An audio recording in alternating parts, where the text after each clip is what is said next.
ወገኖች እንደምን አላችሁ? የጌታ ሰላምና ጸጋ ለሁላችሁም ይብዛላችሁ።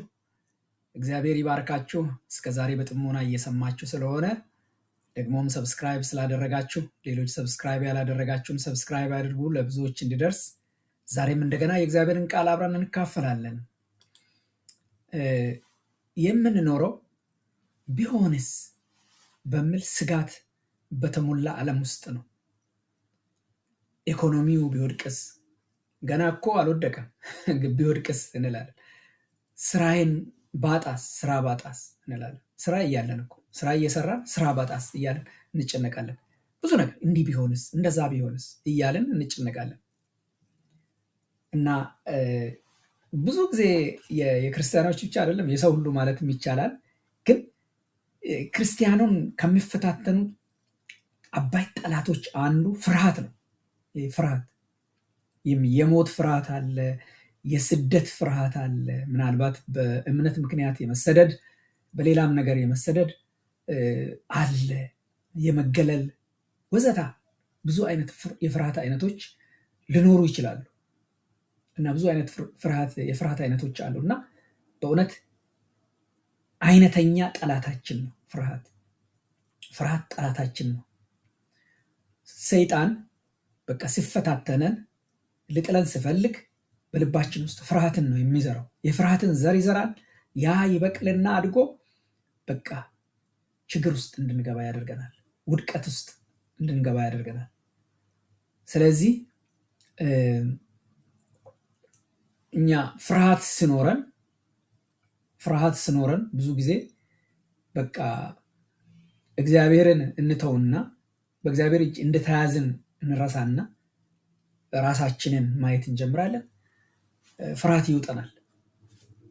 ስለዚህ እኮ ነው ያው የሰው ልጅ ሁሉ በብሉይ ኪዳን የነበሩ አይሁዶችም እንደ እኛ ሰዎች ስለነበሩ ይህ አይነት ስሜት አላቸው፣ ነበረባቸው። ይህ አይነት ስሜት ነበራቸው። ስለዚህ ነው በኢሳያስ ምዕራፍ 43 ከቁጥር 1 እስከ 7 ባለው ክፍል በቃ በኢሳያስ በኩል እግዚአብሔር የጭንቀት ማዕበላችንን አትፍራ በሚል መለኮታዊ ቃል የሚያስወግደው።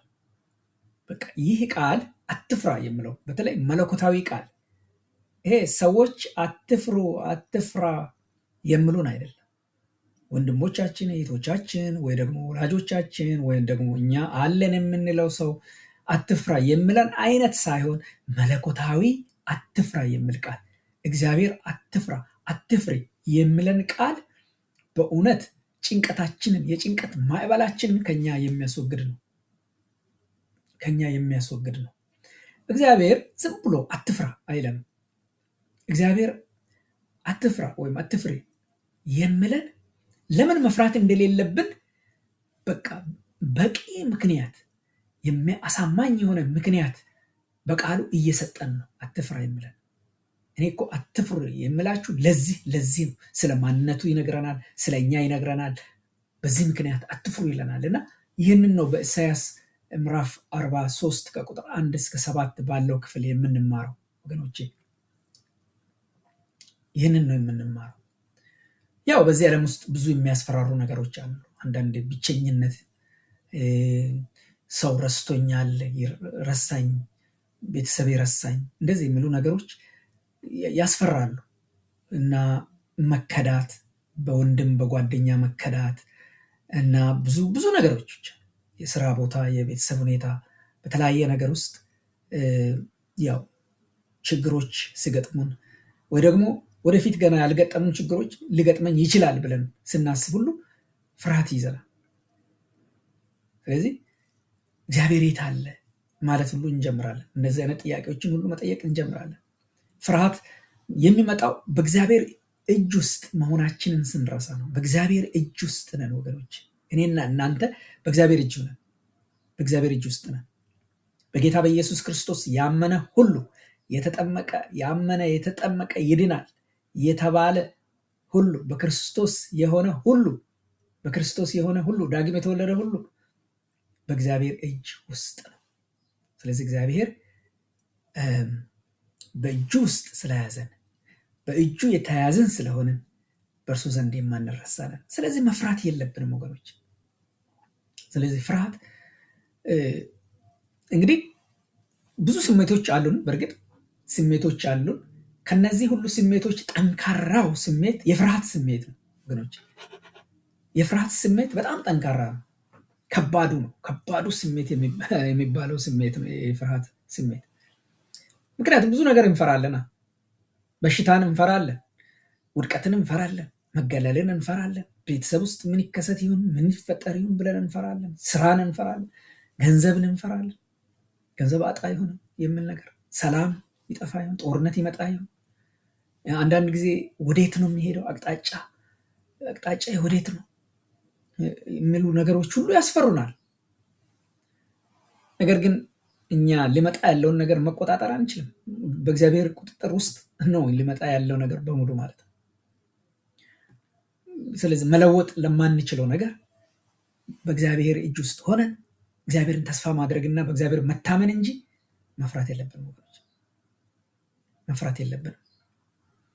ኢሳይያስ 43 ላይ እንግዲህ ትልቅ ነገር ነው የምነግረን፣ መፍራት እንደሌለብን። በጣም ትልቅ መልእክት ነው ወገኖች። ይህንን በጥሞና ሰምተን ለብዙዎች ሼር ማድረግ ያለብን መልእክት ነው። የሰዎችን ልብ ፍርሃት ያዋጠበት ዘመን ስለሆነ፣ ብዙ የሚያስፈሩ ሁኔታዎች ያሉበት ዘመን ስለሆነ፣ ጦርነቱ አለ፣ የኑሮ ውድነቱ አለ፣ በጣም ብዙ ነገሮች፣ በሽታው አለ። በሽታው ሁሉም ነገር እየጨመረ የዓለም ክፋት ሁሉ እየጨመረ የሄደበት ዘመን ነው። ሰዎች በዙሪያቸው በእውነት ጌታን ተስፋ ካላደረጉ ተስፋ የሚያደርጉት ነገር አይታያቸውም። ተስፋ የማይታያቸው ዘመን ላይ ነው ያለነው። እኛ በሰላም ያለነው ክርስቶስ ኢየሱስን ስላመነን ክርስቶስን ተስፋ ስለምናደርግ ነው። ነገር ግን በዙሪያችን ያሉ ክርስቶስ የሌላቸው ሰዎች ተስፋ የሚያደርጉት ነገር እንኳን የላቸውም። ፍርሃት የዋጣቸው፣ ፍርሃት የሰውን ልጅ በሙሉ የዋጠበት ዘመን ነው ወገኖች። ስለዚህ በእውነት ይህንን መልእክት ለብዙዎች ሼር እናድርግ። ኢሳይያስ 43 ከቁጥር 1 እስከ 7 ያለው መጽናኛችን ነው። እጅግ የሚያጽናና ነው። ተቤዥቻለሁና አትፍራ፣ በስምህም ጠርቻለሁ፣ አንተ የኔ ነህ ይላል። አንተ የኔ ነህ እና ዝም ብሎ አይዞ ብቻ አይደለም እንደምለን ሰዎች አይዞ ይላሉ። አንድ ሰው ሲሞት እኛም ሰው ቤት ስንሄድ ልናጽናና ስንሄድ ምንድን ነው ብሎ አይዞ እንላለን። ግን ምንም ልንለውጥ አንችልም። እግዚአብሔር ግን ዝም ብሎ አይዞ ብቻ ሳይሆን አንተ የኔ ነህ፣ ማንም ልነካ አይችልም፣ ፍርሃት አትፍራ፣ ምንም በቃ እኔ አለሁልህ፣ አትፍራ፣ አትደንግጥ ነው የሚለን። አንዳንዴ እንኳን ልጆች እያለን አባታችን አይዞ አትፍራ፣ እኔ አለሁ አይደል፣ አትፍራ፣ ሂድ ስለን እንሄዳለን። እግዚአብሔር ግን ድንቅ አምላክ፣ ትልቅ አምላክ፣ መለኮት የሆነ ሰማይና ምድርን የፈጠረ የሚሳነው ነገር የሌለው አቅም ሁሉ፣ ጉልበት ሁሉ፣ ኃይል ሁሉ የእርሱ የሆነ ጌታ እኔንና እናንተን አትፍሩ፣ አትፍራ፣ አትፍሪ ይለናል። ለድፍረታችን በእምነት በድፍረት ለመኖራችን ይህ መሰረት መሆን ያለበት ነገር ነው። መሰረት መሆን ያለበት ነው። ለዚህ የዛሬ የመልእክት ክፍላችን ኢሳይያስ 43 ከቁጥር 1 እስከ 7 ነው። ፍርሃት የሌለበት ኑሮ፣ አንድ ሰው ሲናገር እንደዚህ ብሎ፣ ፍርሃት የሌለበት ኑሮ የተቤዡ ሰዎች መታወቂያ ነው።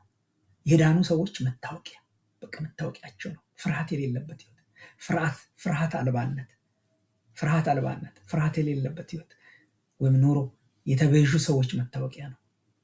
በትክክል የተቤዡ ሰዎች፣ በትክክል የዳኑ ሰዎች፣ በትክክል ዳግም የተወለዱ ሰዎች፣ ክርስቶስን ሁልቀን ተስፋ የሚያደርጉ ሰዎች አይፈሩም። ፍርሃት አልባነት የነሱ መታወቂያቸው ነው ብለዋልና እውነት ነው፣ መታወቂያቸው ነው።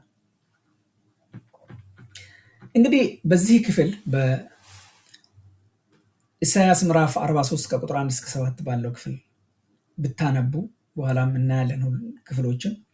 እንግዲህ እስራኤላውያን ወደ ባቢሎን በምርኮ የተወሰዱበት ጊዜ ነበር። ተስፋ እዛ ቆርጠው የነበረበት፣ በእግዚአብሔር የተረሱ መስሏቸው ነበር። ዓለም ሁሉ እንደተሸናፊ ቆጥሯቸው ነበር። በዛ ወቅት ነው እንግዲህ ኢሳያስ የጻፈው ይህንን ህዝብ ለማጽናናት ነው። ወደ ከነበሩበት ከለመዱበት ከሚኖሩበት ቀዬ ትተው በስደት በዲያስፖራነት ወዴት ተወስደው ወደ ባቢሎን ተወስደው ይሄዳሉ። ቀየሩ። ቀያቸውን ቢቀይሩም ሰፈራቸውን ቢቀይሩም አካባቢያቸውን ቢቀይሩም ግን እግዚአብሔር ከነሱ ጋር አለ። አልተቀየረም። እግዚአብሔር ቀዩ አይቀየርም። እግዚአብሔር በቃ አለሁ እኔ ከእናንተ ጋር እዚህ በይሁዳ ከእናንተ ጋር የነበርኩ እኔ እዛም በባቢሎንም ከእናንተ ጋር ነኝ። እኔ አልተቀየርኩም። የእናንተ ቀዬ ተቀይረዋል። አካባቢያችሁ ተቀይረዋል። ሌላ ቦታ በባርነት ተገዝታችሁ ሄዳችኋል። እኔ ግን ከእናንተ ጋር ነኝ። አልተቀየርኩም። ወይም ደግሞ አቅጣጫ ስፍራ አልቀየርኩም ነው የምለው። እግዚአብሔር እንዴት ያጽናናል! ኢሳያስ 43 እንግዲህ እነሱ በከፍተኛ ፍርሃት ውስጥ፣ በከፍተኛ ውድቀት ውስጥ፣ በከፍተኛ በቃ መረበሽ ውስጥ በሆኑበት ወቅት ነው እግዚአብሔር የተናገራቸው በኢሳያስ በኩል። ይሄ ሁሉ የሆነው ይሄ ሁሉ ወደ ምርኮ የተወሰዱት በኃጢአታቸውና በአመፃቸው ምክንያት ነው።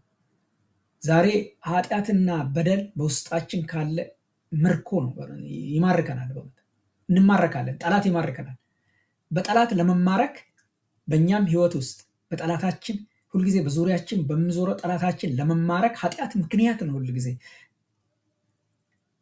እስራኤላውያን በኃጢአታቸውና በአመፃቸው ምክንያት ነው ወደ ምርኮ የተወሰዱት። እኔና እናንተም ወደ ምርኮ የጠላት ምርኮኞች የምንሆነው በኃጢአት ምክንያት ነው። በቃ ሌላ ነገር ምንም አይደለም። ልንገራችሁ፣ ኃጢአት ነው። ኃጢአት በህይወታችሁ ካለ፣ ኃጢአት በኑሯችሁ ካለ፣ ኃጢአት በህይወታችን በቤታችን ካለ፣ እርም ካለ፣ የአካን አይነት እርም ካለ፣ እግዚአብሔር ደስ የማይሰኝበት ነገር ካለ በህይወታችን የተማረክነን በጠላታችን በዲያብሎስ። ምክንያቱም ዲያብሎስ የሚፈልገው ይህንን ነውና። እስራኤላውያን ልጆቹ የሆኑትን የተመረጡ እግዚአብሔር የወደዳቸው ለዓለም በረከት እንዲሆኑ የመረጣቸው የአብርሃም ዘር የሆኑ ለነዚህ ሳይራራላቸው ወደ ምርኮ ከተወሰዱ እግዚአብሔር ከቀጣቸው እኔና እናንተስ ዝም የሚለን ይመስላችኋል? እኛም በክርስቶስ ኢየሱስ የተመረጥነን ልጆቹ ነን። ግን በኃጢአት ስንጨማለቅ፣ በኃጢአት እንደፈለገን ስንሆን ዝም ብሎ የሚያይ ይመስላችኋል? እግዚአብሔር እየቆጠረ ጽዋ እስኪሞላ ድረስ ዝም ስል እግዚአብሔር ከኛ ጋር የተስማማ ይመስለናል። እግዚአብሔር ከኛ ጋር እየተስማማ ሳይሆን ነገ ይመለሱ ይሆን ዛሬ ይመለሱ ይሆን እያለ እያየን ነው። በምህረቱ ባለጠጋ የሆነ አምላክ ስለሆነ ቤተ መቅደሳቸው ፈርሷል። እግዚአብሔር እናመልካለን ይሉ የነበረውን አፍርሰውታል ጠላቶቻቸው። እግዚአብሔር ረስቶናል ብለው አይሁዶች በቃ እስራኤሎች እግዚአብሔር ረስቶናል ያሉበት ወቅት ነበረ። እኛ የእሱ ህዝብ ነን፣ እኛ የእግዚአብሔር ህዝብ ነን፣ ግን መቅደሳችን ተወሰደ፣ ያው ተማረክን፣ እንደዚህ ሆነ፣ ጨለማ ከበበን እያሉ በሚሉበት ጊዜ እግዚአብሔር ግን የመጽናኛ ቃል ይናገራል። በዚህ ወቅት አትፍራ ይላቸዋል፣ አትፍሩ ይላቸዋል። ዝም ብሎ ማበረታቻ አይደለም። ዝም ብሎ ለማበረታታት ብሎ የምናገረው ቃል አይደለም።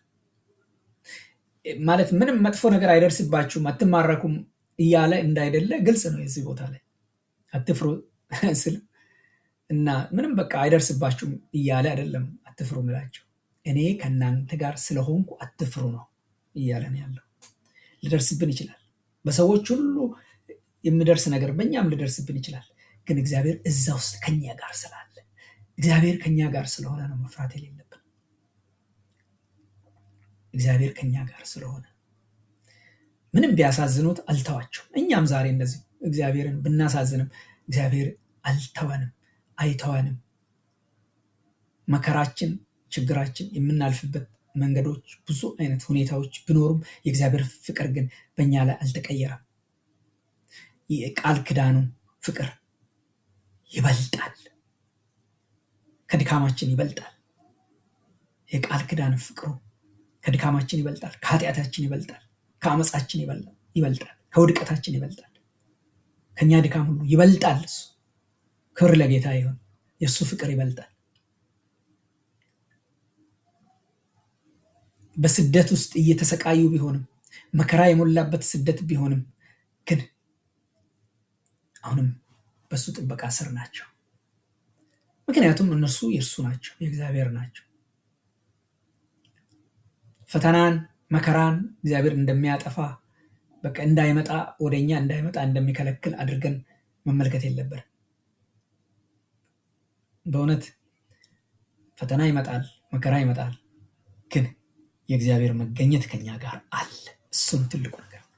በመከራችን ውስጥ ጌታ ከኛ ጋር ካለ ትልቁ ነገር እሱ ነው። የደህንነታችን ሁሉ ምንጭ እግዚአብሔር ስለሆነ በማንኛውም እሳትና ጎርፍ ውስጥ እንኳን ብናልፍ ልንፈራ አይገባም። ለምንድን ነው በአስቸጋሪ የህይወት ወቅቶች ውስጥ እንኳን ስናልፍ መፍራት የሌለብን? በዚህ ውስጥ 3 ትላልቅ ነጥቦችን እንመለከታለን። አንደኛው ነጥብ ለምንድን ነው በአስቸጋሪ የህይወት ወቅቶች ውስጥ እንኳን ስናልፍ መፍራት የሌለብን?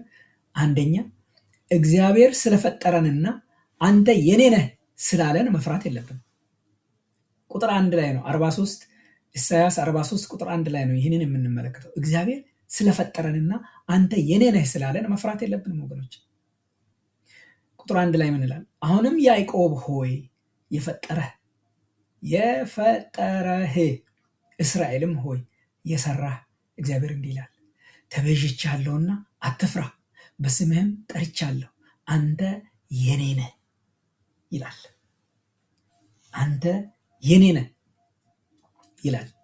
እስራኤላውያን በእውነት ከአብርሃም ጋር በገባበት የተስፋ ቃል እግዚአብሔር ከአብርሃም ዘር እንዲወለዱ እንዲመጡ ያደረጋቸው ዓለምን ሁሉ እንዲደርሱ የእግዚአብሔርን ስም እንዲያስታውቁ ያህዌን በዓለም ሁሉ እንዲያስታውቁ በእግዚአብሔር የተመረጡ በእግዚአብሔር የተጠሩ ናቸው። እስራኤላውያን የተጠሩት እስራኤል የምትባለው አገር ራሷ ህዝቡ ራሱ የተፈጠረው በእግዚአብሔር ነው እንጂ በእነሱ መልካም ስራ አይደለም። የነሱ መልካም ስራማ የሚያስማርክ ነው። የነሱ መልካም ስራ የሚሉትማ ኃጢአታቸው ነው፣ የመርገም ጨርቅ ነው። ጽድቃችን የመርገም ጨርቅ ነው እንደሚለው መልካም ስራ የላቸው፣ በመልካም ስራቸው አይደለም።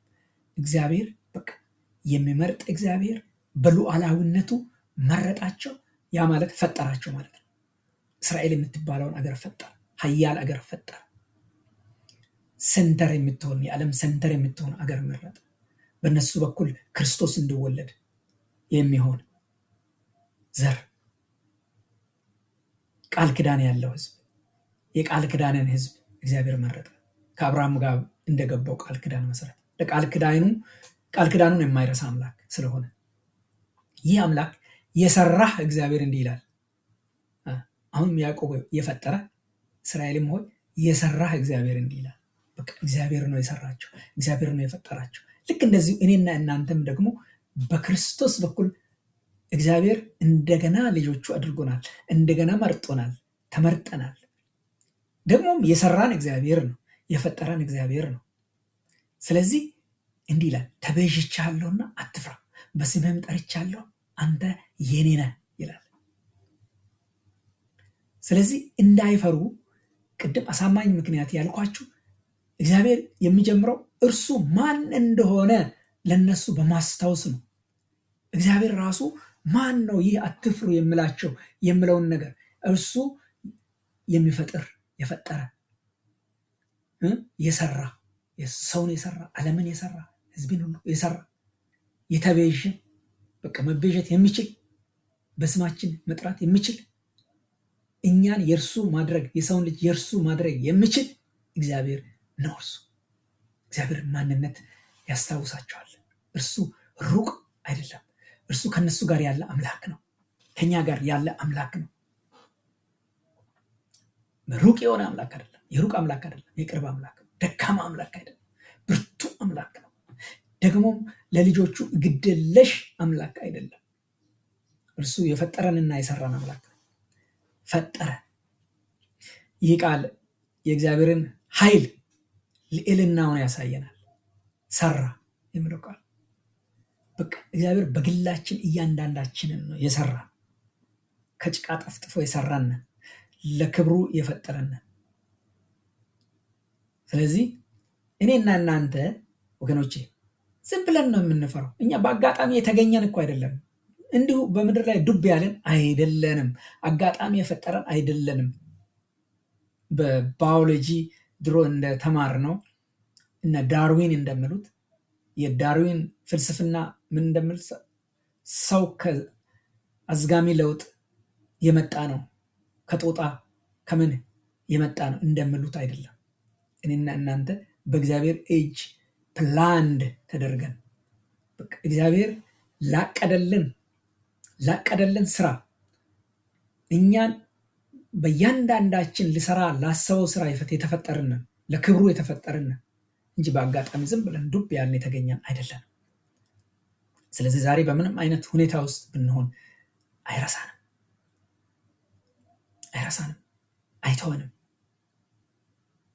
አይተወንም።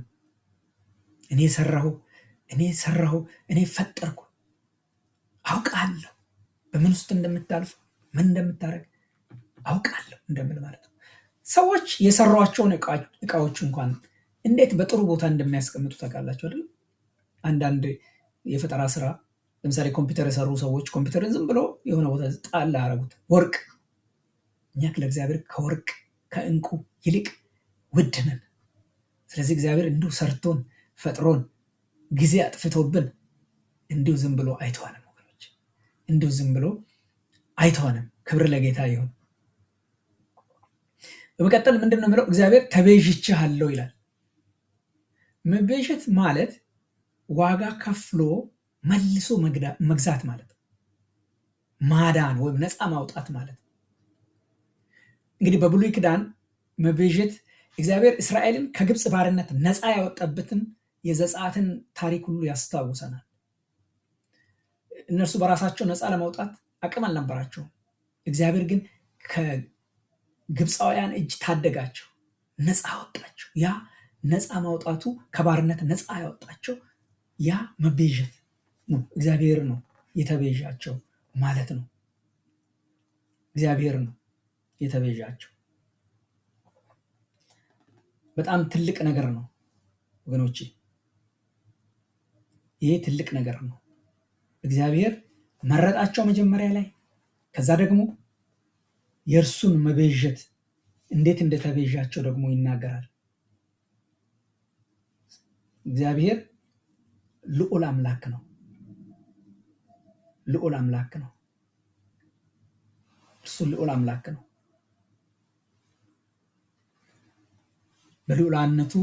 በልዑላዊነቱ ነው የተቤዣቸው፣ የገዛቸው፣ እንደገና የራሱ ያደረጋቸው። በነገራችን ላይ መቤዠት ማለት ምን ማለት እንደሆነ ብትመለከቱ ክርስቶስ እኛን ተቤዠን አይደለም?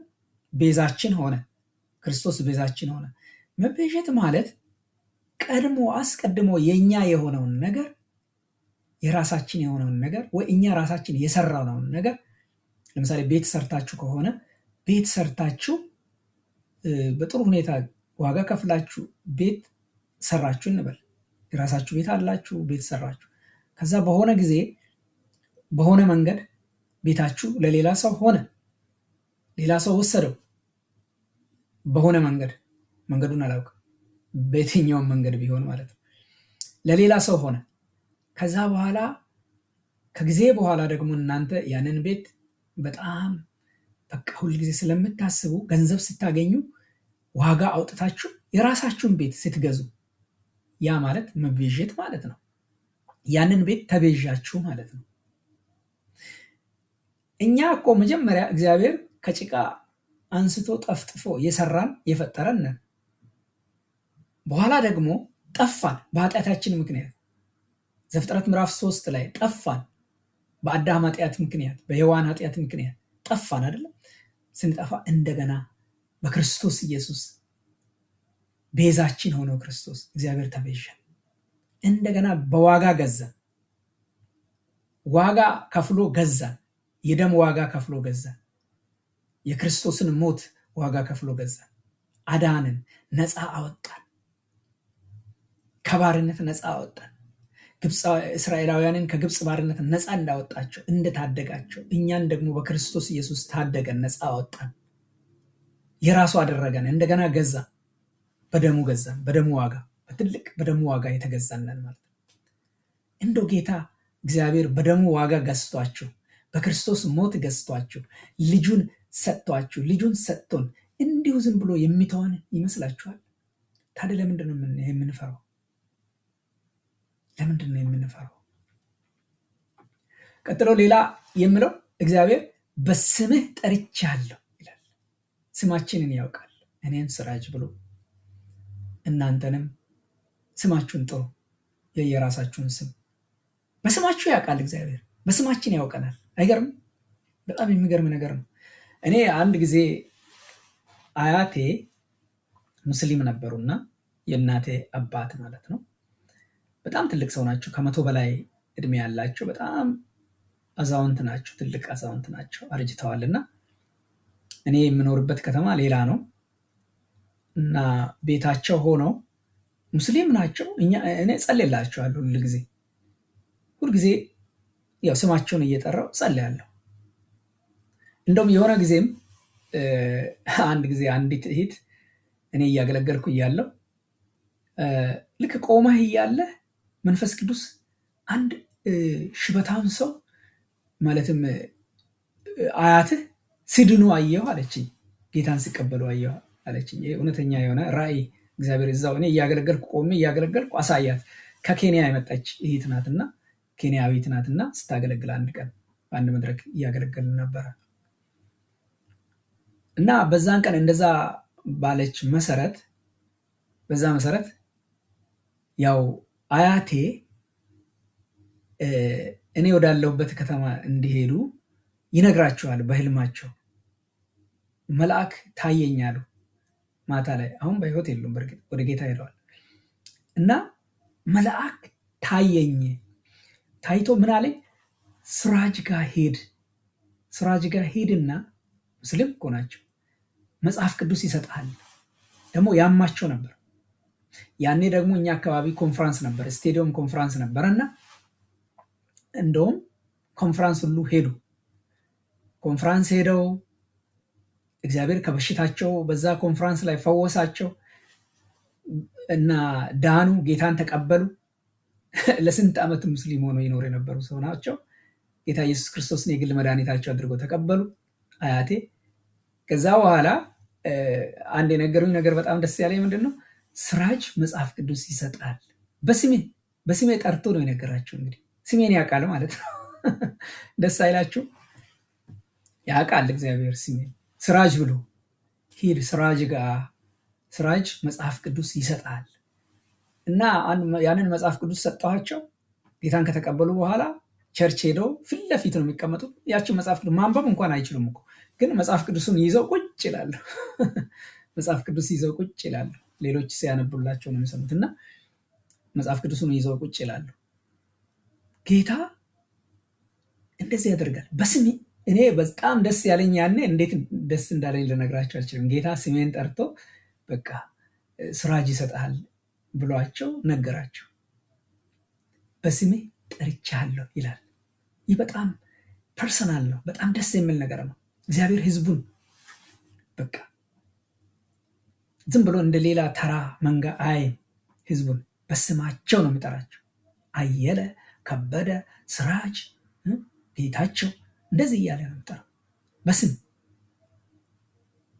አንተ የኔ ነህ በቃ። ወላጅ አባት የልጁን ስም ይረሳል እንዴ? የልጁን ስም ይረሳል? ግን ስም መጥራቱ ስም ማወቁ አይደለም እኮ። እግዚአብሔር አንተ የኔ ነህ ማለቱ እጅግ የሚገርም ነገር ነው። እና በተለይ አንተ የኔ ነህ የሚለው ቃል የዚህ ክፍል ዋና ልብ ነው። ዋና ክፍል ነው ማለት ነው። ዋና ክፍል። ስለዚህ የእርሱ ከሆነን እግዚአብሔር በቃ ምን ያደርጋል? ይጠብቀናል፣ ይንከባከበናል። ማንም ዝም ብሎ ዝው ብሎ አይነካንም። ማንም ጠላት ዝም ብሎ በርግዶ ገብቶ አይነካንም። እርሱ ከኛ ጋር ነው። ስለዚህ እንደውም በእኛ ህይወት የሚሰራውን ከመናገሩ በፊት ማንነቱን ነው የሚነግረን። ማንነቱ ምንድን ነው? እኛ ንብረቱ የሆንን ጌታ ነው። ጌታ ሁልጊዜ ከኛ ጋር ነው። ስለዚህ ልንፈራ አይገባም ወገኖች፣ ልንፈራ አይገባም። ምክንያቱም ሁልጊዜ እግዚአብሔር ከኛ ጋር ነው። አባታችን ነው። አንተ የኔ ነህ፣ በስምህ አውቃለሁ፣ በስምህ ጠርቻለሁ፣ አውቃለሁ እያለን ነው ያለው። ያ ማለት አባታችን ነው፣ አባታችን ነው። ስለዚህ ከሱ ጋር ሆነን ከአባታችን ጋር ሆነን ሁልጊዜ ደህንነት ሊሰማን ያስፈልጋል እንጂ መዳን መኖር በቃ ደስታ ሊሰማን ያስፈልጋል እንጂ ፍርሃት ሊሰማን አይገባም። ምክንያቱም እናንተ የኔ ናችሁ ስለምለን ማለት ነው። ፍርሃት ሲመጣ ሁልጊዜ ማንነታችንን እናስታውሰው። እኔ ማን ነኝ? እኔ እኮ የእግዚአብሔር ነኝ ማለት አለብን። እኔ የእግዚአብሔር ነኝ፣ እኔ የልዑል አምላክ ልጅ ነኝ ብለን ለፍርሃት እንንገረው። ስለዚህ በችግሮቻችን አንገመትም። እኛ በችግሮቻችን አንገመትም። በሚደርሱብን ሁኔታዎች፣ በምናልፍባቸው ሁኔታዎች አንገመትም። ባለፈው ታሪካችንም አንገመትም ወገኖች። ባለፈው የውድቀት ታሪካችን፣ ባለፈው በእውነት ያለመዳን ታሪካችን፣ ባለፈው የጨለማ ታሪካችን አንገመትም። ሰዎች ስለኛ በሚናገሩት፣ ሰዎች ስለኛ ከኛ ውጭ የኛ ጆሮ በማይሰማበት በሚናገሩበት ሁኔታ አንገመትም። ሰዎች በሚገምቱን ግምትም አንገመትም ወገኖች። በድካማችንም በፍርሃታችንም በብዙ ነገራችንም አንገመትም። በእኛ ባለን ነገር አንገመትም። በክርስቶስ ከሆንን እኛ የእግዚአብሔር ነን። ምክንያቱም በእርሱ ተፈጥረናል፣ በእርሱ ተቤዥተናል፣ በእርሱ ተጠርተናል፣ በእርሱ ተይዘናል። ክብር ለጌታ ይሁን። በእግዚአብሔር ተይዘናል። ሃሌሉያ። ስለዚህ እኛ የእርሱ ነን። የራሳችን እንኳን አይደለንም፣ የማንም አይደለንም፣ የጠላታችን የሰይጣን አይደለንም፣ የዓለም አይደለንም፣ የማንም አይደለንም። እኛ የእግዚአብሔር ነን፣ እኛ የክርስቶስ ነን። ምክንያቱም እርሱ ፈጥሮናል፣ እርሱ ሰርቶናል፣ እርሱ ተቤዥቶናል፣ እንደገና ልጆቹ አድርጎ ገዝቶናል። ክብር ለጌታ ይሁን።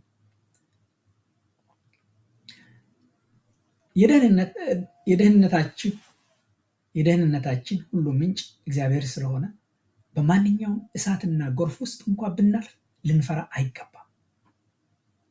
ልንፈራ አይገባም። ለምንድን ነው በአስቸጋሪ የህይወት ወቅቶች ውስጥ እንኳን ስናልፍ መፍራት የሌለብን? ሁለተኛ ነጥባችን እግዚአብሔር በፈተናዎቻችን ውስጥ አብሮን እንደሚሆን ቃል ስለገባ መፍራት የለብን። ኢሳይያስ 43 ከቁጥር 2 እስከ 4 ያለው ይህንን ነው የምናገረው። ኢሳይያስ 43 ከቁጥር 2 እስከ 4 በውሃ ውስጥ ባለፈ ጊዜ ከአንተ ጋር እሆናለሁ። ሃሌሉያ። በእሳትም ውስጥ በሄደ ጊዜ አትቃጠልም። እንዴት ደስ የሚል ነው! ይህንን በእውነት በጥንቃቄ ልናስተውል ይገባል ወገኖች። እዚህ ቦታ ላይ ውሃ ፈጽሞ አያጋጥማችሁም፣ ወንዝ ለመሻገር ከባድ የሆነ ወንዝ አያጋጥማችሁም አላለም። በእሳት ውስጥ ፈጽሞ አታልፉም አላለም። እንደዚህ እንደውም ባለፈህ ጊዜ ነው ምለው። ማለፍ አለ ወገኖች፣ በውሃ ውስጥ ማለፍ አለ፣ በእሳትም ውስጥ ማለፍ አለ። በእሳት ውስጥ እንዳናልፍ አይከለክልም፣ በውሃ ውስጥ እንዳናልፍ አይከለክልም። ያ ማለት ምን ማለት ነው? መከራ ወደኛ እንዳይመጣ እግዚአብሔር አይከለክልም። ችግር ወደኛ እንዳይመጣ እግዚአብሔር አይከለክልም። ፈተናዎች ወደኛ አይመጡም ማለት አይደለም። ፈተናዎች ይመጣሉ፣ መከራ ይመጣል ወደኛ ጋር። እንግዳ ነገር አይደለም። ወደ ምዕመናን ይመጣሉ። መከራ እንግዳ ነገር አይደለም። ስለዚህ መከራ ወይም የሆነ ችግር ሲመጣ በእግዚአብሔር ላይ ማማረር የለብንም። እግዚአብሔር እንደተዋን አድርገን እነዚህ ፈተና ወይም መከራን እንደ እግዚአብሔር እንደተዋን ማረጋገጫ አድርገን መቁጠር የለብንም ወገኖች። ስቃያችን የምናልፍበት መንገድ እግዚአብሔር እንደረሳን ፈጽሞ ማስረጃ ሊሆን አይችልም። ፈጽሞ አይደለም። ስለዚህ የሚወደን አምላክ ራሱ በጥልቅ ውሃና በእሳታማ ቦታዎች እንድናልፍ ይፈቅዳል። እግዚአብሔር ይፈቅዳል። ነገር ግን አንድ ጠንካራ የተስፋ ቃል ሰጥቶናል። አንድ ጠንካራ ትልቅ ከባድ የሆነ በእውነት መለኮታዊ የሆነ የተስፋ ቃል ሰጥቶናል። እናልፋለን። በዛ ውስጥ በእሳት ውስጥ ማለፍ አለ። በውሃ ውስጥ በወንዝ ማለፍ አለ። በባህር ማለፍ አለ። ግን ከአንተ ጋር እሆናለሁ። ሃሌሉያ! ከአንተ ጋር እሆናለሁ። የዚህ ክፍል ዋና ነገር ነው። ከአንተ ጋር እሆናለሁ። ስለዚህ የእግዚአብሔር ተስፋ ውሃው ይጠፋል የሚል እንዳይደለ ተነጋግረናል። የእግዚአብሔር ተስፋ በመጀመሪያ እሳቱ ፈጽሞ አይመጣም የሚል አይደለም። ይህንን የተስፋ ቃል እግዚአብሔር አይሰጥም። የእግዚአብሔር ተስፋ በውሃም ሆነ በእሳቱ ውስጥ የእርሱ ፕሬዘንስ፣ የእርሱ መገኘት፣ የእርሱ ከኛ ጋር መሆን ነው። በቃ ትልቁ ነገር እግዚአብሔር ለእስራኤልም ለእኔና ለእናንተም ዛሬ እያለን ያለው ይህ ነው። ውሃው እጅግ ጥልቅ ሊሆን ይችላል። ወንዙ ጥልቅ ለመሻገር የሚከብድ ሊሆን ይችላል። እንደ ዮርዳኖስ እንደ ሞላ ጊዜ ዮርዳኖስ ሊሆን ይችላል። እኛ ግን ብቻችንን አይደለም። እግዚአብሔር ከኛ ጋር ነው። እሳቱ የጋለ ሊሆን ይችላል። በጣም ትልቅ ታስታውሱ እንደሆነ 7 እጥፍ የሚነድ እሳት ሊሆን ይችላል። እኛን ግን አልተወንም። እግዚአብሔር አይተወንም። ጉዞአችን የሚያስፈራ ሊሆን ይችላል። እግዚአብሔር ግን ከኛ ጋር ይጓዛል። እግዚአብሔር ከኛ ጋር ነው። ቁጥር 2 ላይ እንደዚህ ነው የሚለው። እነዚህን ምስሎችን ነው የሚጠቀመው። በኢሳይያስ 43 ቁጥር 2 ላይ እግዚአብሔር 2 ኃይለኛ ምስሎችን ነው የሚያሳየን። ውሃና እሳት። እዚህ ጋር በውሃ ውስጥ ባለፈ ጊዜ የሚለው በውሃ ውስጥ ባለፈ ጊዜ የሚለው ምስል በመጽሐፍ ቅዱስ ውስጥ ውሃ ብዙ ጊዜ ከአቅም በላይ የሆነን ችግር የሚያሳይ ነው። አደጋን፣ በቃ ትርምስን፣ የማይቻሉ ሁኔታዎችን የሚወክል ነው ማለት ነው። ውሃ ያው ያንን በእስራኤላውያን ታሪክ እናውቃለን። እስራኤል በውሃ ውስጥ ማለፍ ምን ማለት እንደሆነ ያውቃሉ እስራኤላውያን። የፈርዖን ሰራዊት ከኋላቸው በነበረበት ወቅት እግዚአብሔር በኤርትራ ባህር ውስጥ ድንቅ ሰርቶ የኤርትራን ባህር እንደ ግድግዳ ከፍሎ እንዳሻገራቸው ያውቃሉ እስራኤላውያን። ዛሬም ያሉ ያውቃሉ። በኋላ ደግሞ ወደ ተስፋ ምድር እንዲገቡ በዮርዳኖስ ወንዝ ውስጥ ደግሞ ዮርዳኖስ ሙሉ በነበረበት ጊዜ እንዴት እንደተሻገሩ አባቶቻቸው እንዴት የዮርዳኖስን ወንዝ እንደተሻገሩ ያውቃሉ። ይህ ነገር ለነሱ በእውነት የማይረሳ ነገር ነው። እኛም ላነበብን የሚረሳ ነገር አይደለም። ዛሬም እግዚአብሔር ምንድን ነው ያለው? በውሃ ውስጥ ባለፈ ጊዜ ከአንተ ጋር እሆናለሁ። ያንን ነው የሚያስታውሳቸው። አሳልፋለሁ፣ በባህር እኮ አሳልፋለሁ፣ በዮርዳኖስ እኮ አሳልፋለሁ፣ ቀድሞ አሳልፋለሁ፣ አሁንም ደግሞ አሳልፋለሁ። ውሃው ሊሞላ ይችላል፣ ነገር ግን አያሰጥምህም። ጫና፣ መከራው፣ ችግሩ ሊበዛ ይችላል፣ ነገር ግን አያጠፋህም። ችግሩ ከአንተ አቅም በላይ ሆኖ ሊመስል ይችላል፣ ነገር ግን ከኔ አቅም በላይ አይደለም። ከአምላኬ በላይ ከአምላካችን አቅም በላይ አይደለም። ስለዚህ ምንም አይነት ከባድ በእውነት ጥልቅ የሆነ ወንዝ፣ ጥልቅ የሆነ ባህር፣ ጥልቅ የሆነ ውሃ ቢሆን እንኳን እግዚአብሔር ከኛ ጋር ከሆነ እንሻገራለን፣ ያሻግረናል። ምክንያቱም ይህን አድርጎ አሳይቶናል። ምስክር አሉ እኮ በፊታችን። እስራኤላውያን የኤርትራን ባህር ከፍሎ ያሻገራቸው፣ የዮርዳኖስን ወንዝ ከፍሎ ያሻገራቸው እግዚአብሔር ዛሬም እኔንና እናንተን ያሻግረናል። በውሃ ውስጥ ባለፈ ጊዜ ነው የሚለው። እኔ ከአንተ ጋር ነኝ። ለምን? ለማሻገር። ለምን? ለማዳን። ውሃው እንዳይመጣ፣ ውሃ ውስጥ እንዳትገባ ለመከልከል አይደለም። ውሃ ወደ አንተ እንዳይመጣ ለመከልከል አይደለም፣ ግን በውሃ ውስጥ ድል አድርገን እንድታልፍ ክብር ለጌታ ይሁን። ሁለተኛው በእሳትም ውስጥ በሄደ ጊዜ ነው። እሳት የሚያሳምም ነገር ነው፣ የሚያቃጥል ነገር ነው።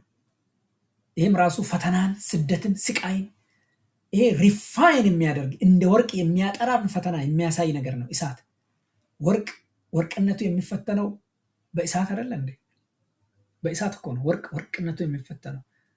በእሳት ውስጥ ከገባ አፈር ሆኖ ከቀረ አፈር ነው። ነጥሮ ከወጣ ግን በቃ እያብለጨለጨ ከወጣ ግን ወርቅ ነው። ልክ እንደዚህ ነው። በእሳት ውስጥ በሄደ ጊዜ እሳት በሚመስል ፈተና ውስጥ ይህ የዳንኤልንና ጓደኞቹንም ያስታውሰናል። ሲድራቅ ሚሳቅና አብደናጎን ወደ እቶን እሳት በተጣሉበት ወቅት እግዚአብሔር አልተዋቸውም። እሳቱ ነበረ፣ እንደውም 7 እጥፍ የሚነድ እሳት ነበረ። የእግዚአብሔር መገኘት ደግሞ እንዲሁ ከነሱ ጋር ነበረ። እውነት ነበረ የእግዚአብሔር መገኘት። እግዚአብሔር አብሯቸው ነበር። እንደውም 4ኛ ሰው አለው። 3 ሰው ጥለን አልነበረምን? 4ኛውን የመልአክ ፊት የሚመስል ከነሱ ጋር አያለው ነው ያለው። 4 ሰው ጥለን አልነበረም? 3 ሰው ጥለን አልነበረም? 4ኛ እግዚአብሔር ከኛ ጋር ነው። በእሳት ውስጥ እግዚአብሔር ከኛ ጋር ነው። ክብር ለጌታ ይሁን። 4ኛ ሰው ከነርሱ ጋር ሲመላለስ አየሁ ያለው ይህ ጌታ የ4ኛ ዛሬም ከኛ ጋር ነው ወገኖች። የኢሳያስ 43 ቁጥር 2 መልእክት ይሄ ነው። እግዚአብሔር ሁልጊዜ ከእሳት ላይጠብቀን ይችላል፣ ነገር ግን በእሳት ውስጥ ይጠብቀናል። በእሳት ውስጥ ይጠብቀናል። እሳቱ ወላፈናችንን እንኳን ምናችንን ልነካ አይችልም። እግዚአብሔር ለህይወታችን ያለውን ዓላማ እሳቱ ሊያጠፋው አይችልም።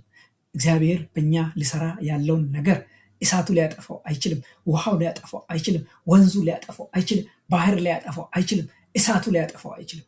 መከራ ሊያጠፋው አይችልም። የምደርስብን የምናልፍበት ጎዳና ሊያጠፋው አይችልም። ክብር ለጌታ ይሁን። አይችልም። ቁጥር 3 ላይ የመገኘቱ ምክንያት እንደውም ከኛ ጋር የመሆኑ ምክንያት እኔ የእስራኤል ቅዱስ መድኃኒት እግዚአብሔር አምላክ ነኝ።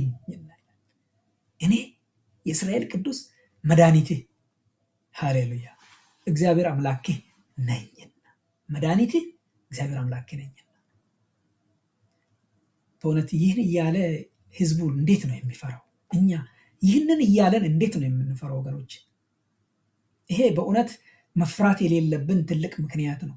እኔ የእስራኤል ቅዱስ መድኃኒትህ እግዚአብሔር አምላክ ነኝ እያለ መፍራት የለብን ወገኖች። በጌታ የሆናችሁ በጌታ ይሁንባችሁ፣ አትፍሩ። እኔ እግዚአብሔር አምላክ ነኝ እያለ እኔ መድኃኒትህ ነኝ እያለ የቃል ኪዳን ቋንቋ እኮ ነው እግዚአብሔር እየተናገረን ያለው። መለኮታዊ የቃል ኪዳን ቋንቋ ነው። እግዚአብሔር እንደ ዝም ብሎ የሚረዳ ከሩቅ መጥቶ ዝም ብሎ ረድቶን ተመልሶ የሚሄድ አይደለም። ዝም ብሎ ጎብኝቶን ጎብኘኝ ብለን እንደምንለው ጎብኝቶን ዝም ብሎ የሚሄድ አይደለም። ከሩቅ የሚመለከት እንግዳ አይደለም። እኔ አምላክ ነኝ፣ እኔ የእስራኤል ቅዱስ ነኝ፣ እኔ መድኃኒት ነኝ ብሎ ከኛ ጋር ያለ አምላክ ነው። ስለዚህ ድፍረታችን ያለ መፍራታችን የሚመጣው ከገዛ አቅማችን አይደለም፣ በእኛ በራሳችን ከመመካት አይደለም። ድፍረታችን የሚመጣው በእግዚአብሔር መታመናችን የሚመጣው ያለ መፍራታችን የሚመጣው ከእግዚአብሔር ማንነት ነው። እግዚአብሔር ማን ነው? መድኃኒታችን ነው። እግዚአብሔር ማን ነው? እግዚአብሔር አምላካችን ነው። ክብር ለጌታ ይሁን። እሱ አምላካችን ነው፣ ከኛ ማንነት አይደለም።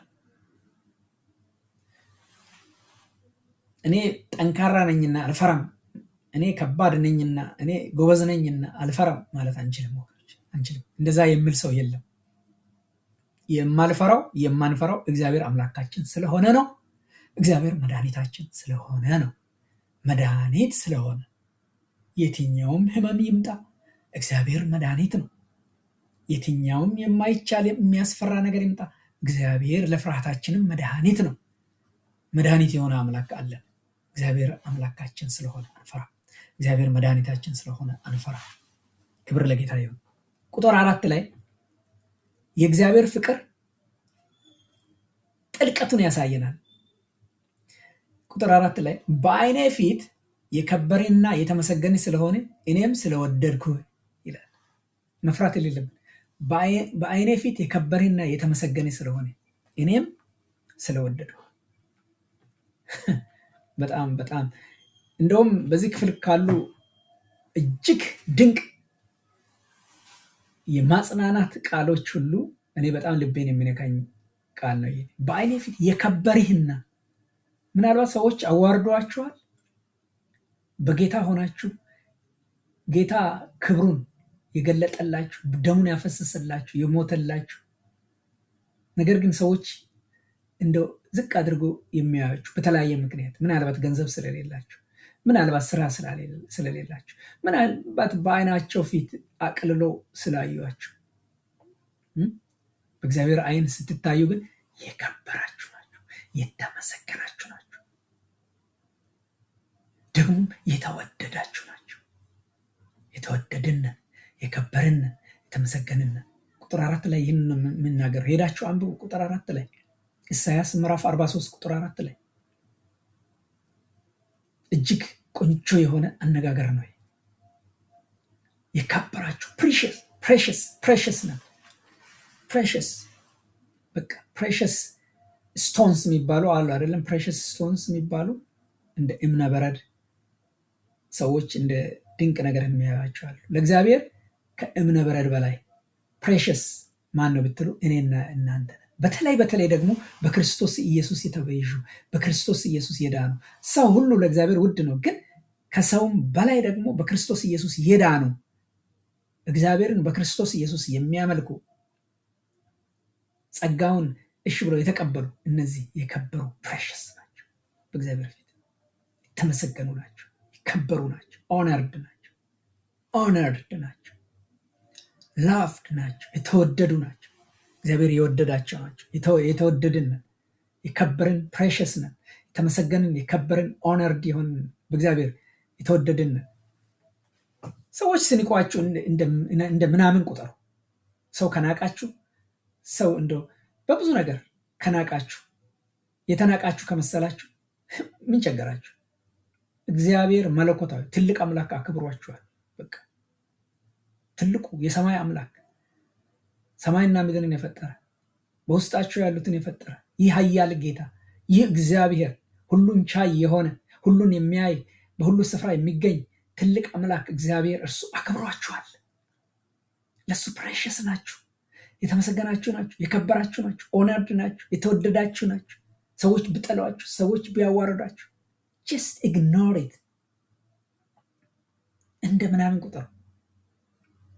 እንደተወደደ ሰው ኑሩ፣ ያለ ፍርሃት፣ ያለ መሸማቀቅ። እንደተመሰገነ በእግዚአብሔር እንደተመሰገነ በእግዚአብሔር እንደከበረ ኦነርድ እንደሆነ ሰው በእግዚአብሔር እንደከበረ ሰው ተመላለሱ። የሚመጥነንን ህይወት እሱ እንዳከበረን ከብረን በሱ ፊት ከብረን እንመላለስ። ለዚህ ክብር የሚመጥን ኑሮ የሚመጥን ህይወት እየኖርን እንመላለስ ወገኖች፣ ያለ ፍርሃት እንመላለስ።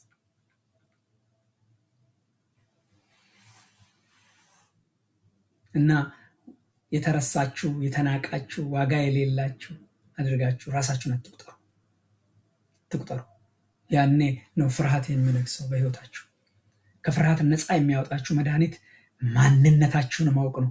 በእግዚአብሔር ፊት እግዚአብሔር ያላችሁ ናችሁ፣ እግዚአብሔር ያለን ነን። እግዚአብሔር የከበራችሁ ፕሬሽስ ናችሁ በፊቴ ብሎናል። እግዚአብሔር የተመሰገናችሁ የከበራችሁ ኦነርድ የሆናችሁ ናችሁ፣ የተወደዳችሁ ናችሁ ብሎናል። በቃ ነን፣ ያንን ሰዎች የሚሉን አይደለንም። በዝማሬ እንደሰማ ነው ሰዎች የሚሉን አይደለንም። እግዚአብሔር የሚለን ነን። ስለዚህ መፍራት የለብንም። ስለዚህ እኛ ምን እንደምንመስል ማን እንደሆንን የፈጠረን እግዚአብሔር ነው እንጂ ሊነግረን የሚችለው ጥንቅቅ አድርጎ የሚያውቀን እርሱ ነው እንጂ እነዚህ ሰዎች ስለኛ ምን አውቀው ነው የምናገረው? ስለኛ ምን ያውቃሉ? ውስጣችን ያለውን ነገር ምኑን ያውቃሉ? እግዚአብሔር በውስጣችን ያስቀመጠውን ክቡር ነገር ምን ያውቃሉ? አያውቁም። ዝም ብሎ ሳያውቁ ልንቁን ይችላሉ። ዋጋ የሌላቸው ናቸው ሊሉን ይችላሉ። ብዙ ነገር ሊናገሩ ይችላሉ ስለኛ። እግዚአብሔር ግን በውስጣችን ያስቀመጠውን ሲፈጥር በውስጣችን ያስቀመጠውን ያውቃል። ሲሰራን ያስቀመጠውን ያውቃል። ሲቤዠን ያስቀመጠውን ያውቃል እግዚአብሔር። ስለዚህ ነው እኮ በፊቴ የከበራችሁ ናችሁ፣ የተወደዳችሁ ናችሁ የምለን ስለሚያውቅ ነው። ለክብሩ የፈጠረን ስለሆነ ለእኔ ውድ ነህ ይለናል። በእኔ ፊት የከበርህ እወድሃለሁ ይለናል። ስለዚህ ዋጋችን ሰዎች በሚናገሩት ላይ የሚመሰረት አይደለም። የኛ ዋጋ የሚመሰረተው በስኬታችንም አይደለም። ስኬት ብለን የምንቆጥረው ገንዘብ፣ በምድር ሀብት፣ የተለያየ ነገር አቺቭ የምናደርጋቸው አቺቭመንት፣ ብዙ ነገሮች የምንላቸው አይደለም። ስልጣናችን አይደለም፣ ገንዘባችን አይደለም፣ ታዋቂነታችን አይደለም። የኛ ዋጋ የተመሰረተው ማንነታችን የተመሰረተው በእግዚአብሔር ፍቅር ላይ ነው። በእግዚአብሔር ፍቅር ላይ ነው። በእግዚአብሔር እውቀት ላይ ነው። በእግዚአብሔር መልካም እኛም በመፍጠር ላይ ነው። በእግዚአብሔር እኛም በመቤዠት ላይ ነው።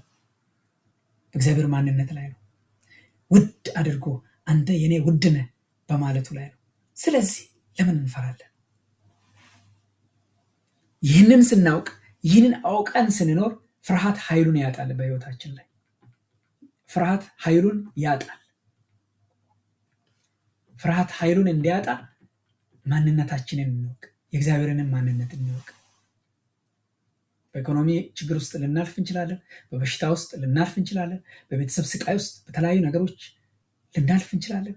በመገለል በብቸኝነት ልናልፍ እንችላለን። በተስፋ መቁረጥ ወይም በመንፈሳዊ ውድቀት ውስጥ፣ መድከም ውስጥ፣ እሳት ውስጥ ልናልፍ እንችላለን። ስደትም ሊሆን ይችላል ልናልፍ እንችላለን። ነገር ግን የእግዚአብሔር ቃል አሁንም የጸና ነው። እኔ ከአንተ ጋር እሆናለሁ ይላል። እኔ ከአንተ ጋር ነኝ። እኔ ከአንተ ጋር እሆናለሁ።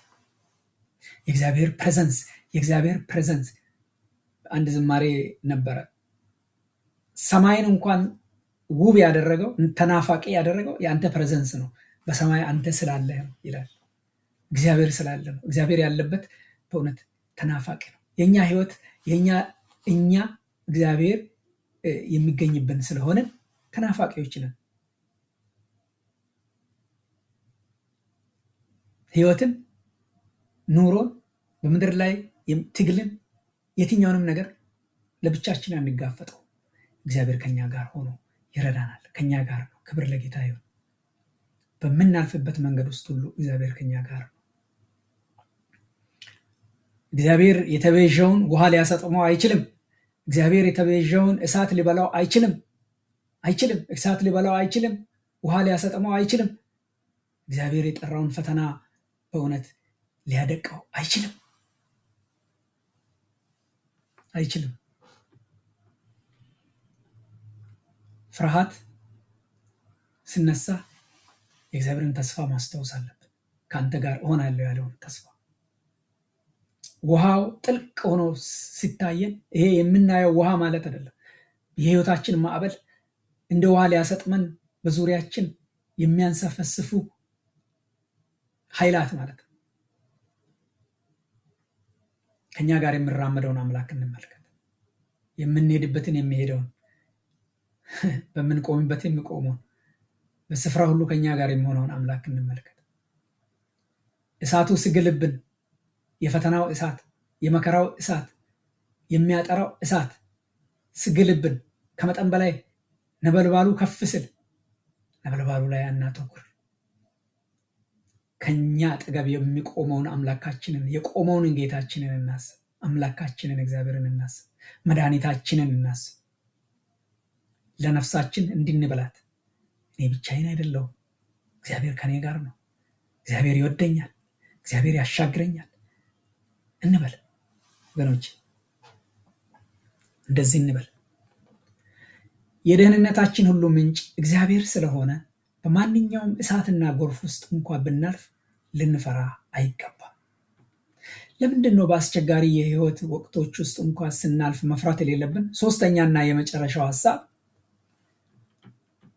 ለምንድን ነው መፍራት የሌለብን? ሶስተኛው እግዚአብሔር የህዝቡ ሰብሳቢ ስለሆነ መፍራት የሌለብን። ሰብሳቢያችን እግዚአብሔር የህዝቡ ሰብሳቢ ስለሆነ መፍራት የሌለብን። ይህንን ምዕራፍ 43 ኢሳያስ ምዕራፍ 43 ከ5 እስከ 7 ባለው ክፍል ታገኛላችሁ። አንብቡ ይህንን ክፍል ኢሳያስ ምዕራፍ 43 ከቁጥር 5 እስከ 7። ይህንን ቃል ስትሰሙ ወገኖቼ መጽሐፍ ቅዱሳችሁን በእጃችሁ ይዛችሁ እያንዳንዱን ቁጥር እያያችሁ ተመልከቱ። በእውነት የሚገርም የእግዚአብሔር ቃል ነው። ይህ አስደናቂ የእግዚአብሔር ቃል ነው። ኢሳያስ 43 ከ5 እስከ 7 እኔ ከአንተ ጋር ነኝና አትፍራ፣ ዘርህን ከምስራቅ አመጣለሁ፣ ከምዕራብም እሰበስባለሁ። ይሰበስባለሁ። ተመልከቱ፣ እግዚአብሔር የህዝቡ ሰብሳቢ ስለሆነ ብለናል። ሰብሳቢ ስለሆነ መፍራት የለብንም አይደል? እኔ ከአንተ ጋር ነኝና አትፍራ፣ ዘርህን ከምስራቅ አመጣለሁ፣ ከምዕራብም እሰበስባለሁ። ኢሳያስ 43 ቁጥር 5 ላይ ይሄ በእውነት የእርሱ መገኘት የእሱ ከኛ ጋር መሆን ለቅድሙ በፈተናው ስናልፍ ከኛ ጋር መሆኑ ብቻ ሳይሆን ለመታደሳችን ለሪስቶሬሽን እንኳን አስፈላጊ ነው። ለሪስቶሬሽን እግዚአብሔር ሪስቶር አድርጎ ይሰበስባለሁ ስል እኮ ለእስራኤላውያን ምንድን ነው? ለምሳሌ እስራኤላውያን በኃጢአታቸው ምክንያት ዲያስፖራ ሆነው የተለያዩ ሀገሮች ተበትነዋል። ወደ ምስራቅ፣ ወደ ምዕራብ፣ ወደ ሰሜን፣ ወደ ደቡብ፣ ወደ ራሻ፣ ወደ አሜሪካ፣ ወደ ኢትዮጵያም ጭምር እንኳን ወደ ኢትዮጵያ፣ ወደ ባቢሎን፣ ዛሬ ምስራቅ፣ ዛሬ ኢራቅ፣ ኢራን፣ ወደዛ አካባቢ፣ ወደዛ ሁሉ ወደ ሲሪያ፣ ወደ ተለያዩ ሀገሮች ተበትነዋል። ጦርነት፣ መከራ፣ ያ በኃጢአት ምክንያት የደረሰባቸው እሳቱና ውሃው በትኗቸዋል፣ ተበትነዋል። አሁን ግን የሪስቶሬሽን ጊዜ ነው። አሁን ግን የመሰብሰብ ጊዜ ነው። እግዚአብሔር ይሰበስባቸዋል። ይሰበስባቸዋለሁ አላቸው። ይሰበስባቸዋለሁ አላቸው። እንደው ታሪክ ስንመለከት ሰበሰባቸው ወይ? አሁን እግዚአብሔር ሪስቶር አረጋቸው። በ1949 ለመጨረሻ ጊዜ እስራኤላውያን እንደገና እስራኤል የሚባል ሰው በዛ ምድር አሁን ባሉበት እስራኤል ምድር ያው እስራኤላውያን አልነበሩ፣ ተበትኖ ነበር። ወደ ኢትዮጵያ፣ ወደ ራሻ፣ ወደ ዓለም ሁሉ ወደ ተለያየ ስፍራ በኃጢአታቸው ምክንያት ተበትነው ነበር። በ1949 እግዚአብሔር ሰበሰባቸው። ተሰብስበው እስራኤልን እንደገና መሰረቱ። አሁን ዛሬ የምናያት ሀያል ብዙ ሀገሮችን የምታስፈራ እስራኤል ተመሰረተች። እግዚአብሔር ሰበሰባቸው፣ እንደ ተስፋ ቃሉ ሰበሰባቸው። እኛ የምናነባውን ይኸው በአይናችን አየን እኮ። ሰበሰባቸው። እስራኤል ሀገር የሄዳችሁ ታውቃላችሁ። ብዙዎቻችሁ ኢየሩሳሌም እስራኤል ለጉብኝት ሄዳችሁ ያያችሁ ታውቃላችሁ። መጽሐፍ ቅዱሳችሁን በሙሉ በእጃችሁ ይዛችሁ እያንዳንዱን ቦታ መርገጥ ትችላላችሁ። እያንዳንዱን ታሪክ እዛ መመልከት ትችላላችሁ። እዛ ስትሄዱ ለሪስቶር አደረጋቸው። ለሪስቶሬሽን በኃጢአታችን ተበትነን ከሆነ በክፋታችን ምክንያት ተበትነን ከሆነ ወደ ተለያዩ አገሮች ተበትነን ከሆነ እግዚአብሔር ይሰበስበናል። ተሰባብረን ከሆነ እግዚአብሔር እንደገና ሪስቶር ያደርገናል። እግዚአብሔር በውሃና በእሳት ውስጥ ከህዝቡ ጋር መመላለስ ብቻ አይደለም የሚያደርገው። እግዚአብሔር በእሳትና በውሃ ውስጥ ብቻ አብሮ ከህዝቡ ጋር መኖር ብቻ ሳይሆን ይልቁንም ወደ ቤታቸው እንደሚሰበስባቸው ቃል ይገባላቸዋል። ወደ ኖሩበት፣ አባቶቻቸው ወደ ኖሩበት ወደዛ ወደ ቃል ኪዳን ምድር ከዛ በትኗቸው ወደ ነበረበት ወደዛ መልሶ ይሰበስባቸዋል። ሁላችሁም እንደምታውቁ በጦርነት በችግር ወይም በአደጋ የተበተነ ቤተሰብ እንግዲህ አስቡ። ብዙ ጦርነቶች የተደረጉባቸው ሀገሮች አሉ። አሁን በዚህ ጊዜ ራሽያ እና ዩክሬን እየተዋጉ ናቸው። ብዙ የዩክሬን ዜጎች ወደ ተለያየ ጎረቤት ሀገሮች ከጎረቤትም ራቅ ወዳሉ ሀገሮች ተበትነዋል። ምክንያቱም በጦርነት ምክንያት። ያንን አስቡ እስኪ። ጦርነት ሲኖር ሰው በቃ ጥሎ ይሸሻል፣ ይበተናል። ሲሪያን አስቡ። ወደ ኢትዮጵያ የተበተነን ህዝብ፣ ኢትዮጵያ በጣም ብዙ ሶሪያውያን ይኖራሉ። ይህን አስቡ። ለምሳሌ ወደ ተለያየ ሀገር የተበተኑትን አሉ። እስኪ እንግዲህ ወይ ደግሞ ልጆቻችሁን አስቡ።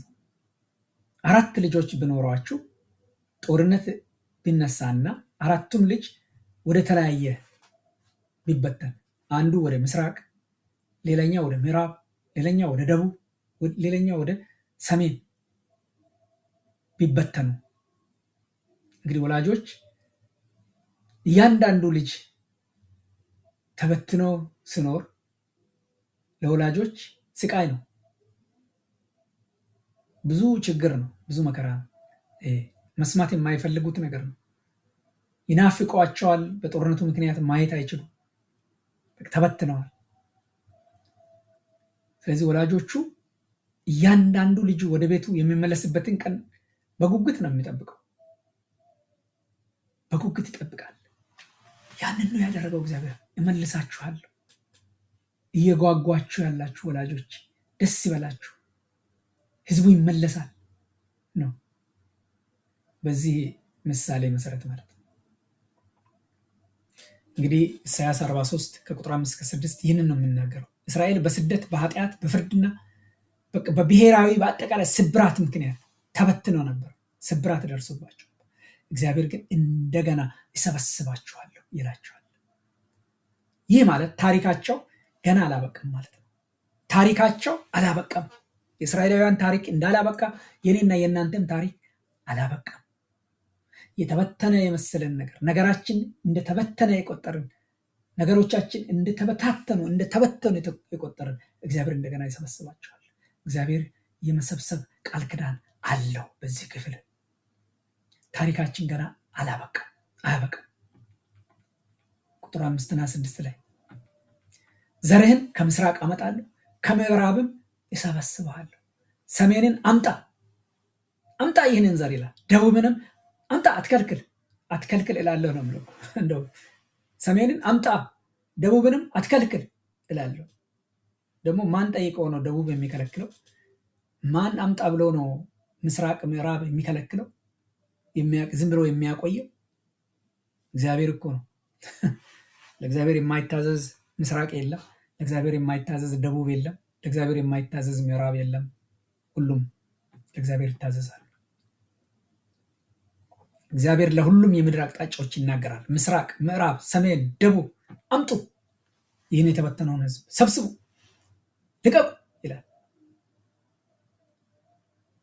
እግዚአብሔር ሊደርስበት የማይችል ማንኛውም ሩቅ ቦታ የለም ወገኖች፣ ማንኛውም ሩቅ ቦታ የለም። እግዚአብሔር ሊያድሰው የማይችል ማንኛውም ጥልቅ ስደት የለም። እንደገና ሪስቶር የማያደርገው የማያስወግደው ስደት የለም። እግዚአብሔር በቃ ሊሰበስብ የሚችል አቅም አለው። ህዝቡን እንዳይሰበስብ ሊከለክል የሚችል ርቀት የለም። በእግዚአብሔር ዘንድ ርቀት አይሰራም። በእግዚአብሔር ዘንድ ርቀት አይሰራም። ጥልቀት አይሰራም። ክብደት አይሰራም። ይህ ሁሉ አይሰራም በእግዚአብሔር ዘንድ። ህዝቡ ቢበተኑም እንኳን በእግዚአብሔር የተረሱ አይደለም። ወደ ሌላ አገራቸው ተቀይረው ወደ ባቢሎን ሄደዋል፣ ወደ ሌላ ሀገር ሄደዋል። ቦታቸው ተቀይሮ ሊሆን ይችላል። ነገር ግን እግዚአብሔር አልተቀየረባቸው፣ አልተናቁም። ከቤታቸው ሪቆ ሊሆን ይችላል። ነገር ግን አሁንም የእግዚአብሔር ልጆች ናቸው። የእግዚአብሔር ልጅነታቸው አላበቃም። እንደውም እግዚአብሔር እንዲህ ነው የሚለው፣ በእነዚህ ቁጥሮች አንብቡ። ወንዶች ልጆችን ከሩቅ ሴቶች ልጆችንም ከምድር ዳርቻ አምጣ እላለሁ። ልጆቼን ሴት ልጆቼን፣ ወንዶች ልጆቼን፣ ሴቶች ልጆቼን። የእግዚአብሔር ልጆች ነን እኮ። የእግዚአብሔር ልጆች የቤተሰብ ቋንቋ ነው። የቤተሰብ አባት ባወራው እግዚአብሔር የቤተሰብ አባት፣ የኛ አባት በቃ ልጆቼን አምጣ። እንዴት እንደሚወደን እንግዲህ አስቡ። እንዴት የተወደድን እንደሆንን አስቡ። ራሳችንን እንደምንመለከተው አይደለንም። ሌሎችን እንደሚመለከቱንም አይደለንም። እግዚአብሔር እንደሚመለከተን። ሰራተኞችን መልሱ አላለም እግዚአብሔር። አገልጋዮችን መልሱ አላለም። አገልጋዮችን መልሱ፣ ሰራተኞችን መልሱ አላለም። ወንዶች ልጆችን እና ሴቶች ልጆችን ነው ያለው። መልሱ። የእግዚአብሔር ልብ ለእኛ ምን ያህል አባትነቱ ምን ያህል እንደሆነ ያሳየናል። የእግዚአብሔር አባትነት ለእኛ እንዴት ልዩ እንደሆነ ንጉሳችን ብቻ አይደለም፣ እርሱ አባት ነው። ልጆቹን ወደ ቤቱ ይሰበስባል፣ ወደ ቤታቸው ይሰበስባል። ቁጥር 7 ላይ የመሰብሰቡን ዓላማ ይናገራል።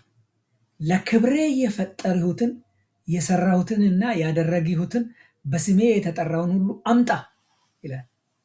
ለክብሬ የፈጠርሁትን ነው ብሎ እግዚአብሔር የሰውን ልጅ እኛን የፈጠረን ለክብሩ ነው። እስራኤላውያንንም እዛ ምድር ላይ እንደ አብርሃም ቃል ኪዳን ከአብርሃም ጋር እንደገባው ቃል ኪዳን የፈጠራቸው እስራኤል ያደረጋቸው እኛንም ደግሞ በክርስቶስ ኢየሱስ ልጆቹ ያደረገን ለምንድን ነው? ለክብሩ ነው። የነገሮች ሁሉ የመጨረሻ ግብ የእግዚአብሔር መክበር ነው። የነገሮች ሁሉ የምናደርገው ነገር ቢኖር፣ የምናገለግለው ቢሆን፣ የምንኖርለት ህይወት ቢሆን፣ የትኛውም አይነት ነገር ቢሆን የመጨረሻ ግቡ የእግዚአብሔር ክብር ነው። እግዚአብሔር የፈጠረንም ለክብሩ ነው። የተፈጠርነው ለክብሩ ነው። ሰዎች ክብሩን ወደ ውርደት ለወጡ እንጂ እግዚአብሔር ለክብሩ የፈጠረን ህዝብ ነው። ለምንድን ነው የሚሰበስበን? እግዚአብሔር ለምንድን ነው ህዝቡን የሚሰበስበው? በስሙ የተጠሩ ስለሆኑ፣ ለክብሩ የተፈጠሩ ስለሆኑ፣ በእርሱ የተሰሩ ስለሆንን ነው። ጌታ የተመሰገነ። ይህ ማለት የህይወታችን መጨረሻ ዓላማ እኛ እንደምናስበው ብዙ ገንዘብ ካለው በቃ ምቾት ካለ በቃ የመጨረሻ የህይወቴ ግብ ነው ዓላማ ነው ልንል እንችል። ስኬት የመጨረሻ ግቤ ነው። በሁሉ ጊዜ በቃ ማትረፍ አይደለም ወገኖች።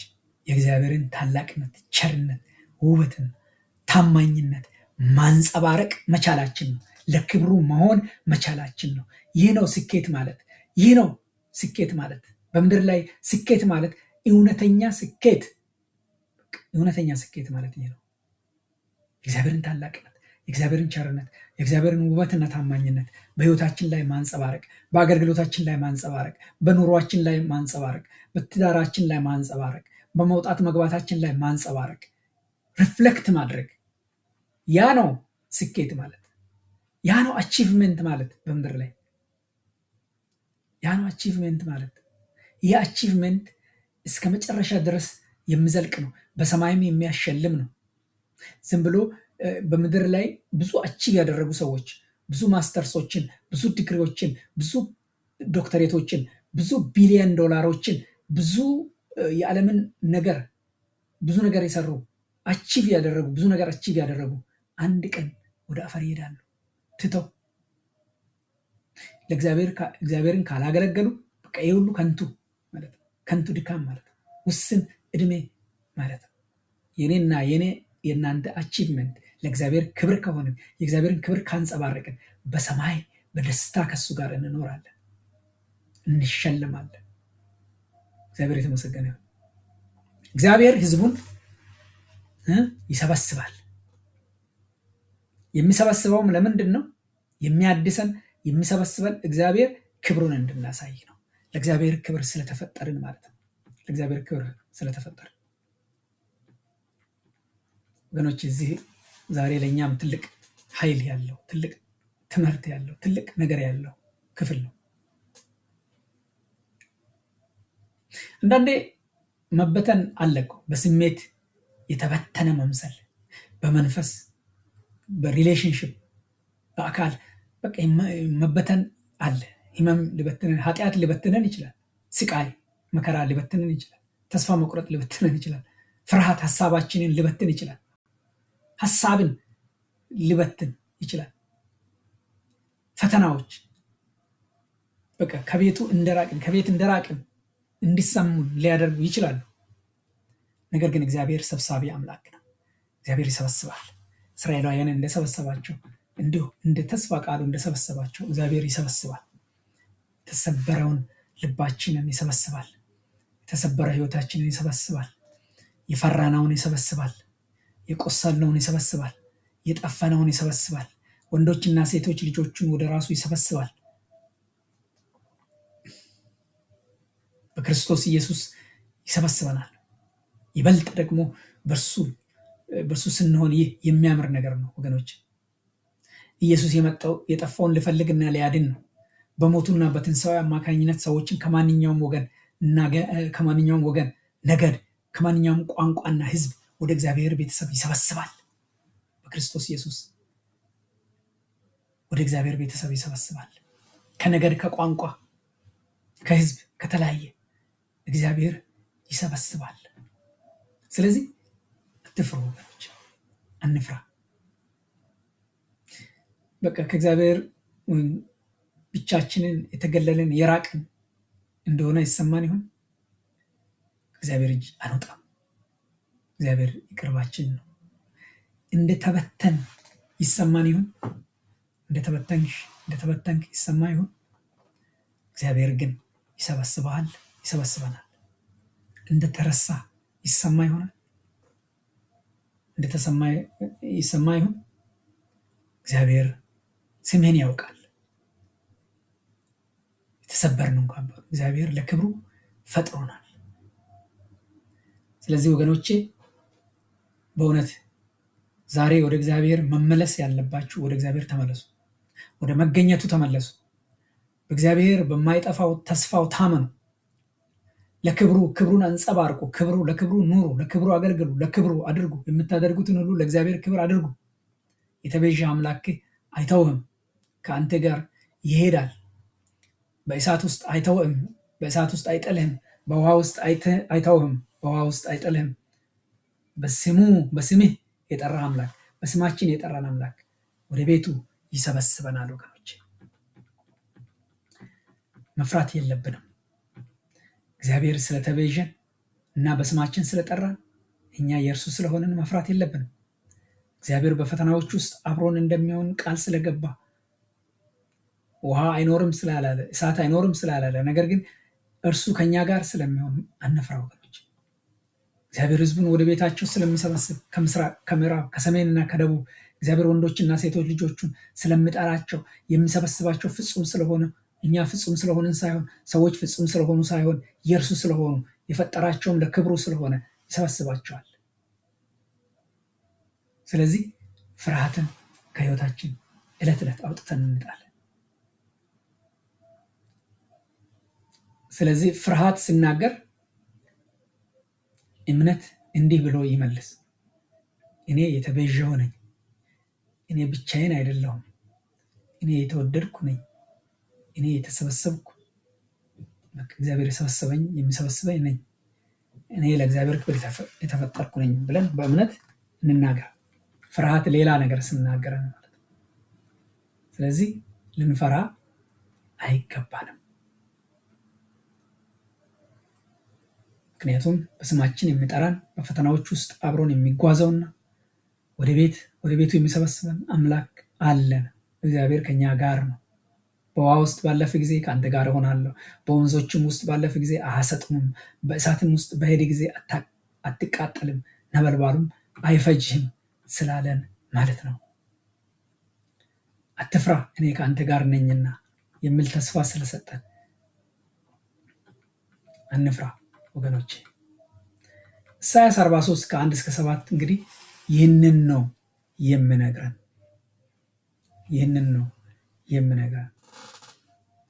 ይህ ትልቅ መልእክት ነው። አሁን ያለንበት ምናልባት እሳት፣ ውሃ፣ አሁን ወደ ደረሰብንን መከራ እንመልከት። ከዋክብትን ከፈጠረው አምላክ አይበልጥም የትኛውም አይነት መከራና ፈተና። ውሃውን ተመልከት፣ ጥልቅ ነው ብለህ ታስብ ይሆናል። በስማችን ከጠራን አምላክ አቅም ይልቅ ጥልቅ አይደለም። ስለዚህ በዚህ ሳምንት ምናልባት ፍርሃት ደጆቻችንን ሲያንኳኳ በምን እንመልሰው? በመታወቂያችን እኛ ማን መሆናችንን እግዚአብሔር ማን እንዳለን እንንገረው። ለፍርሃት እኔ በእግዚአብሔር የተፈጠርኩ የተዋጀውና በስሜ የተጠራው ነኝ እንበለው። በዚህ ሳምንት ስንወጣና ስንገባ ይህን ቃል ይዘን እንሂድ። እኔ የእግዚአብሔር ነኝ። ጭንቀት ወደ ህይወታችን ሲመጣ እግዚአብሔር በስሜ ጠርቶኛል እንበል። ፈተና ሲበዛ እግዚአብሔር አብሮኝ ነው፣ እሳቱ አይበላኝም ብለን በእግዚአብሔር እንታመን። ህይወታችን ለክብሩ እንደሆነ ሁልጊዜ እናስብ። ይህን እያሰብን በድፍረትና በምስጋና እንሞላ። የደህንነታችን ሁሉ ምንጭ እግዚአብሔር ስለሆነ በማንኛውም እሳትና ጎርፍ ውስጥ እንኳን ብናልፍ ልንፈራ አይገባም። ለምንድን ነው በአስቸጋሪ የህይወት ወቅቶች ውስጥ እንኳን ስናልፍ መፍራት የሌለብን? እግዚአብሔር ስለፈጠረንና የእርሱ እንደሆንን ስለገለጸልን። ቁጥር 1 እግዚአብሔር በፈተናዎቻችን ውስጥ አብሮን እንደሚሆን ቃል ስለገባልን። ቁጥር 2-4 እግዚአብሔር ህዝቡን ለክብሩ ስለምሰበስብ። ቁጥር 5-7 እግዚአብሔር ይባርካችሁ። ተባረኩ። እግዚአብሔር